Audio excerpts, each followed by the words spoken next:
Assalamualaikum warahmatullahi wabarakatuh. Jara jirtu hordoftotan FB kii jalatti argamtan hundi keessanuu.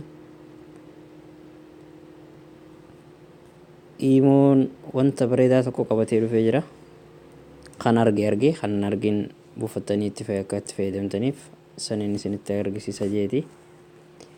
IMOdhaan akkuma beekamu dura IMOdhaan audio sirbaa viidiyoo malee jechuudha. Audio waliif arguun hin danda'amu, amma audios appillee waliif arguu dandeenya jechuudha. IMO jechuudha. IMO tan duraanii odoo hin ta'in tan biraati jechuudha. IMO plus teetu tana isii tana buufan jechuudha. Isii tana buufannaa ani buufadhee waan hin jiruuf isinitti agarsiisa.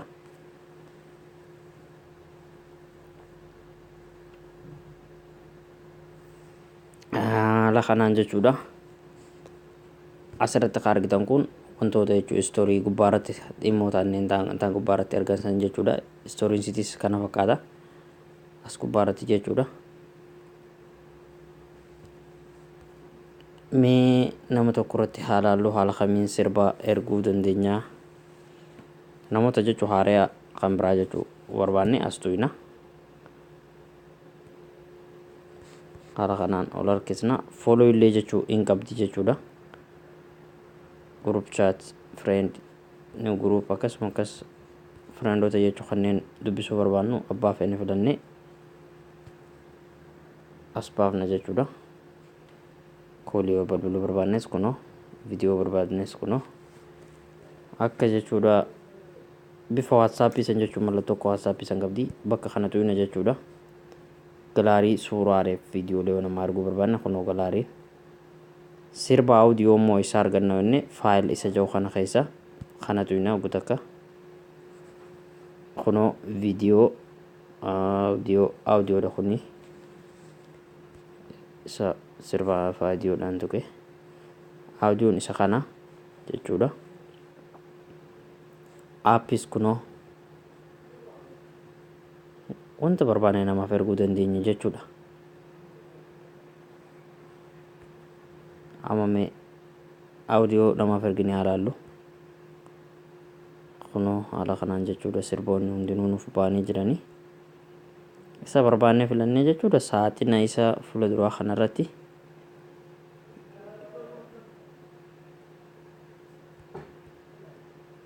isa duraa kanarratti raayit goonee seendi isee jettu tana tuyna jechuudha.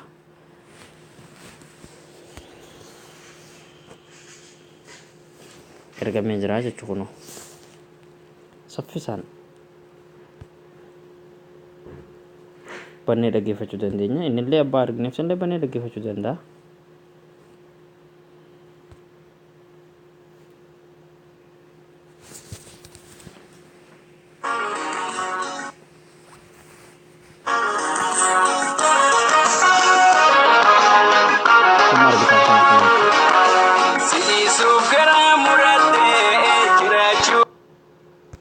Haala kanaan jechuudha. Ammas appis bakkuma sanitti deebina jechuudha. Bakka tuyna faayil isa jiru kana tuyna. Apps isa jiru kana ni tuyna jechuudha. Kunoo appileen nuti qabnu hundi moor isa jiru kanarra ni tuyna. Appileen qabnu hundi jechuudha arma jala jiran jechuudha. Kanarraa jechuudha kan barbaanne irratti yoo feene immoo IMO plus teetu tana isii matana jechuudha. Nama tokkoof erguu yoon barbaade sa'aatina isa dura kanarra raayitiin godha. Guutakkaaf nin tuqaa raayitiin godha. Sana booda seendii isa jiru kanaan tuqaa jechuudha. Kunoo bifa agaruu kanaan ergamee jira jechuudha. Kunoo ergamee jira jechuudha. Isa kana abbaan san ani buufadhee waan hin jiruuf tuqee buufachuu danda'a jechuudha. Haala kanaan jechuudha. Oppin jettaanii kunoo seetingii isaarra jechuudha. Seetingii isa ayyamsiisa. Haala kanaan jechuudha. Ni bantaaf bakka kana okkee jettaanii inni istaayil goota jechuudha. Ani buufadhee waan hin jiruuf ammallee jechuudha. Haala kanaan buufattaa jechuudha.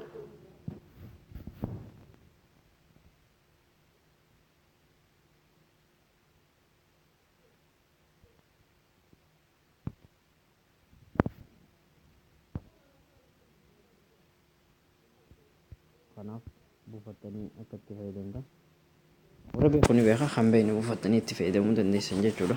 Waan hedduu gaariidha. Akka imoo duraa jechuudha. Imoon taanis hin jirti. Akka tanaa jechuudha dogongoraan illee tunaamma jechuun oduun hin argin oduun waa biraa laaku jiru yookaan viidiyoo oduu waa nama biraafatte waan jechuun sagalee jechuun dogongoraan namatti erguu dandeessa jechuudha. San irratti immoo sagaleen hanga ati tuuxee chaata nama sanii baafattutti sagaleen hin jirtu jechuudha. Haala kanaan hin tatteessu jechuudha. Tunaala argitan kanaan kunoo mallattoo rikoordiidha tatteessii jechuudha. Oduun hin arginati namatti illee sagalee waraabuu dandeessa.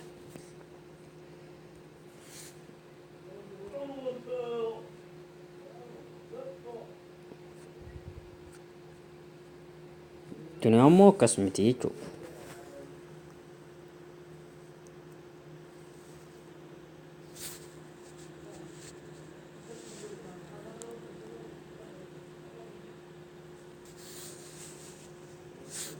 Tunaammoo akkas miti jechuudha. Hanga nuti tuynutti kunoo mallattoo qooliitu jira malee jiru jechuudha duubarra jira.